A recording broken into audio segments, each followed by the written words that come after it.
অল্পের জন্য আলিসিয়া আজকে বেঁচে গেছে। অনেক বড় দুর্ঘটনা ঘটে যেতে পারত। হ্যালো এভরিওয়ান, আসসালামু আলাইকুম। আপনারা কেমন আছেন? আশা করি ভালো আছেন। আমি আমার পরিবার নিয়ে ভালো আছি। আজকে আরো একটি নতুন ভিডিও নিয়ে চলে আসছি। তো মসলাটা কষানো হয়ে গেছে, আলুটা দিয়ে দিচ্ছি। তো ভালো করে মসলার সাথে মিশিয়ে নিয়েছি। এদিক দিয়ে সবাই বসে আছে নাস্তা খাওয়ার জন্য। তো আমি সবাইকে দিয়ে দিচ্ছি খাওয়ার জন্য। আমিও একটু খেয়ে নিচ্ছি। আজকে অনেকটাই লেট হয়ে গেছে।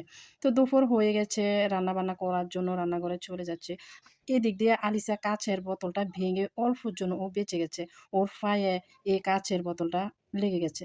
আহিল যদি না দেখতো হয়তো এখন হসপিটালে থাকতো। তো এই দিক দিয়ে জোশ বাচ্চাদেরকে দিয়ে দিচ্ছে, ওরা খেয়ে নিচ্ছে। শাশুড়ি মা বলতেছে এই সবজি দিয়ে পাতা রান্না করতে। তো আজকে অনেক কিছুই রান্না করব। তো আগুনটাও জ্বালিয়ে দিয়েছি। এদিক দিয়ে আকাশটাও অনেক সুন্দর, আজকে বৃষ্টি নাই। তো সবাইকে নিয়ে বসে পড়লাম শসা খেতে, আম খেতে। তো এদিক দিয়ে আলিসা দুষ্টামি করতেছে। ও বলতেছে ওকে তাড়াহুড়া করে দিতে। তো আমি তাড়াহুড়া করে এগুলা কেটে নিচ্ছি। এদিক দিয়ে রান্নাটাও হচ্ছে।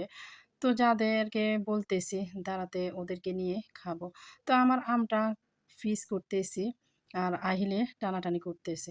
তো আমি সবাইকে দিয়ে দিচ্ছি খাওয়ার জন্য।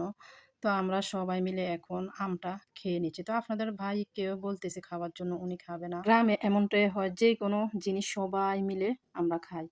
তো এদিক দিয়ে মাছটাও ভাজা হয়ে গেছে। আমি আরো একটু উল্টিয়ে নিয়েছি। তো নামিয়ে নিয়েছি, এখন কড়াইয়াতে তেল দিয়ে পেঁয়াজ, রসুন, আদা বাটা সবকিছু দিয়ে দিচ্ছি। তো দিয়ে হলুদ মরিচগুলো দিয়ে ভালো করে কষিয়ে নিচ্ছি। তো ভালো করে কষানো হয়ে গেছে, আমি একটু পানি দিয়ে দিচ্ছি। তো পানি দিয়ে আরো একটু কষিয়ে সবজিটা দিয়ে দিচ্ছি। তো সবজিটা ভালো করে মিশিয়ে নেই। যতই কাজ করি না কেন সংসারে আসলে শেষে শুনতে হয় কোনো কাজই করি না। তো এদিক দিয়ে এক চুলায় ভাত বসিয়ে দিয়েছি আর অন্য চুলায় সবজিটা কষিয়ে নিচ্ছি। তো কষানো শেষ, আমি একটু জলের পানিও দিয়ে দিচ্ছি। মাছগুলো দিয়ে ভালো করে জাল দিচ্ছি। এদিক দিয়ে আলিসার কাজ দেখেন। আলিসা ব্যাগ নিয়ে আসছে কলপাড় থেকে পানি ফুরাতে। তো ও দুষ্টামিগুলো দেখে এদিক দিয়ে রান্নাটাও হয়ে গেছে। শাকটাও বসিয়ে দিয়েছি। তো এটা মিষ্টি কুমড়ার শাক। এই শাকটা প্রায় সিদ্ধ হয়ে গেছে। ডাঁটাগুলো সিদ্ধ হয় না। তো আরো একটু নাড়াচাড়া করে ভালো করে সিদ্ধ করে নিয়েছি।